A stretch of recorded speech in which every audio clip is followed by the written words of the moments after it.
साहब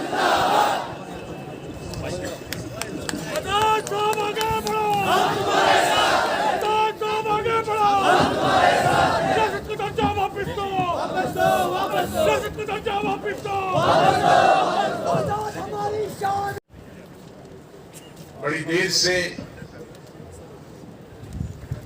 आप यहाँ तकरीरें सुन रहे हैं। मुझे इस बात का एहसास खास तौर से जो इस ढलान में बैठे हैं बुजुर्ग और नौजवान, इन पर रहम भी आता है और उनकी हिम्मत की दाद भी देता हूं। और जब उठेंगे तो बड़े आहिस्ता से उठना, क्योंकि घुटने आपके जम गए होंगे। मैं मजाक नहीं कर रहा हूं, तो गिर भी सकते हो, इसलिए सहारा लेकर उठना। मैं देख रहा था जब यहाँ 50% आबादी औरतों पर मुश्तमिल, लेकिन हम जब देखते हैं सरकार में उनकी नुमाइंदगी कम, दूसरी जगह उनकी नुमाइंदगी का कम। जब राजीव गांधी ने ये कानून लाया था 35%, बाद में हम लोगों ने इसको यूपीए सरकार में 50% किया। उन दिनों में मैं महाराष्ट्र से एमपी होता हूं और मैं अपनी कॉन्स्टिट्यूंसी में, उन दिनों तो सभी कांग्रेसी होते थे वहां, बीडीसी और डीडीसी। वहां बीडीसी और डीडीसी पता नहीं इन्होंने यहाँ क्यों रखा। पूरे हिंदुस्तान को मैं, इसका नाम है जिला परिषद और ब्लॉक समिति। तो तकरीबन 99% सब कांग्रेसी होते। लेकिन जब इलेक्शन हुए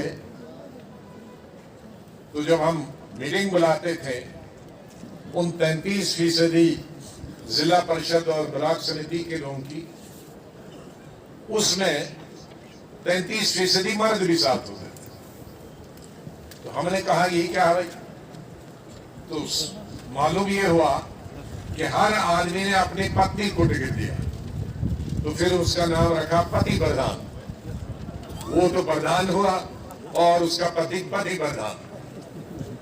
ऑफिशियल नेम नहीं था, लेकिन मिनिस्टर से लेकर कलेक्टर से लेकर हर आदमी उसका कहता था पति प्रधान। तो मैं भी यहां देख रहा था कुछ सालों से पति प्रधान थे, लेकिन अब रियल प्रधान आ गई है कि जो पति प्रधान नहीं है और बोल सकते हैं और तमाम लीडरों को मात कर सकते हैं। बेहतरीन स्पीचेस हैं और मैं चाहूंगा कि आने वाले वक्त में इस तरह की और हमें बच्चियां मिले जो मुल्क की तामीर में हिस्सा ले सके। यहाँ बहुत सारी मुश्ताक साहब है, डिस्ट्रिक्ट प्रेसिडेंट साहब है, इबीर खान साहब है वहाँ। ये सारे साथी जो हैं इंशाअल्लाह रहमान गुजरवा में भी बोलेंगे।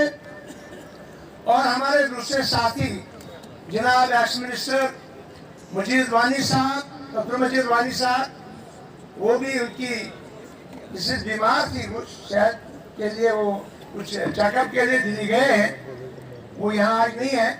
तो मैं अपनी तरफ से भी, मैंने फोन पे भी बात की, दावत भी उनको थी और वो ना आ सके, लिहाजा उनका जलसा भी साहब कह रहे थे कि 10-15 दिन के अंदर। वादा, मैं आपका ज्यादा वक्त इस स्टेज पे नहीं लूंगा, क्योंकि आप लोग सुबह से यहाँ आए हैं और आप लोग आजाद साहब को सुनना चाहते हैं। खाली इतना कहूंगा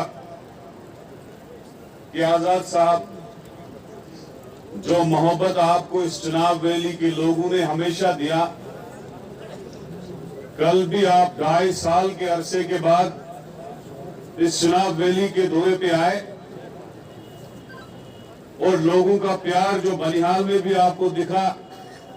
लोग चौक दर चौक जो बनिहाल की सरजमीन पे भी आपको देखने के लिए आए थे, आपको सुनने के लिए आए थे। और जो प्यार मोहब्बत आज हमने रोड शो में भी देखा और आप सब लोग जिस तरीके से अपने लीडर को सुने आए हैं, मैं आजाद साहब आपको यही कहना चाहूंगा, ये लोग अगर इनकी दिल में जाके हम देखेंगे, ये लोग सिर्फ एक बात कहते हैं कि आजाद साहब वो हमें दिन और चाहिए,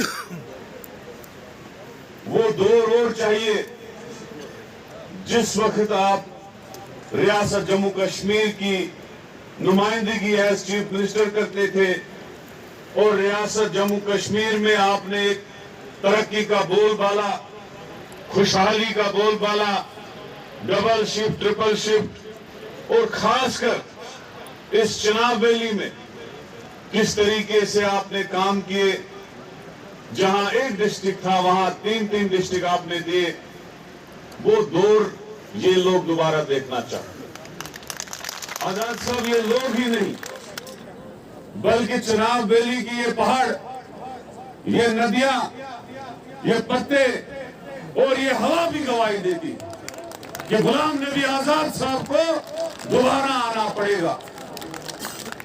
साथ यहाँ के और आपकी दिलों की धड़कन, एक तेज तरार और डायनामिक लीडर हमारे इन पहाड़ों के जीएम सरूरी साहब, अभी वकार साहब बोले जो बनिहाल के कल इनके जलसा था, ये भी एक तेज तरार और इस चिनाब वैली के हमारे लीडर हैं वकार साहब, वकार सूर जी। हमारे कद छोटा है लेकिन जितना जमीन के नीचे है उतना ऊपर है। हमारे नरेश गुप्ता जी एक यहाँ मंच पे बैठे सभी नेतागण, मैं आजाद साहब, मुझे ये समझ नहीं आ रही कि मैं स्पीच कहां से शुरू करूं, कहां से नहीं शुरू करूं। मैं सुबह से यहाँ सुन रहा था और खासकर जब से हम आपसे चल रहे हैं, ये 2.5 साल के दौर के बाद जो भी फंक्शन आप यहाँ भी आते हैं, जम्मू में भी आपने कुछ लोगों से मिले, दिवाली मिलन भी हुआ, उससे पहले भी आपने 3 टूर लगाए और अक्सर जो हम लोगों की दिलों की धड़कन इस वक्त महसूस कर रहे हैं, वो सभी एक ही बात कहते हैं कि आजाद साहब वापस आओ इस रियासत को। हमारे फेसबुक पेज को लाइक करें और अगर आपने हमारे यूट्यूब चैनल को अभी तक सब्सक्राइब नहीं किया है तो जल्दी से सब्सक्राइब कर दीजिए, बेल आइकन जरूर प्रेस करें ताकि आपको हमारी वीडियो की